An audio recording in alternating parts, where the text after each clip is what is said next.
ওম তৎসৎ ওম তৎসৎ ওম তৎসৎ।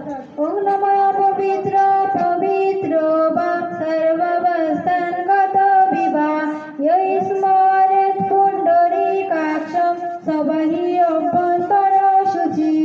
ওম গুরুর ব্রহ্মা গুরুর বিষ্ণু গুরুদেব মহেশ্বর গুরুরেব পরম ব্রহ্ম তস্मै শ্রী গুরবে নমঃ।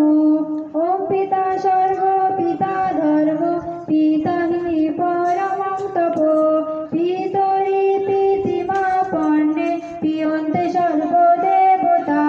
ওম হে কৃষ্ণ করুণা সিন্ধু দীনবন্ধু জগৎপথে গোপেশা গোপিকা কান্ত রাধাকান্ত নমস্তুতে। ওম নমো ভগবতে বাসুদেবায়।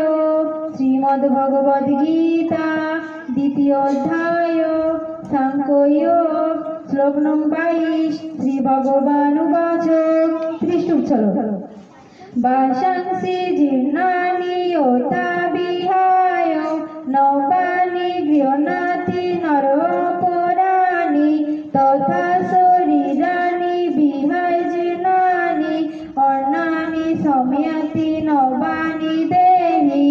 সরলার্থ ভগবান বলেন, মানুষ যেমন জীর্ণ বস্ত্র পরিত্যাগ করে নতুন বস্ত্র ধারণ করে, আত্মাও তেমন জীর্ণ শরীর পরিত্যাগ করে নতুন দেহ ধারণ করে।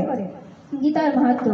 ওম গঙ্গা গীতা সাবিত্রী সীতা সত্তা প্রতিব্রতা ব্রহ্মা বলি ব্রহ্মা বিষ্ণু শ্রীসন্ত মুক্তি জ্ঞানিনী অর্ধমাত্রা সীতানন্দ ভোগগ্নি ভ্রান্তি নাশিনী বেদত্রয়ী পরানন্দ তথার্থ জ্ঞান মঞ্জুরি।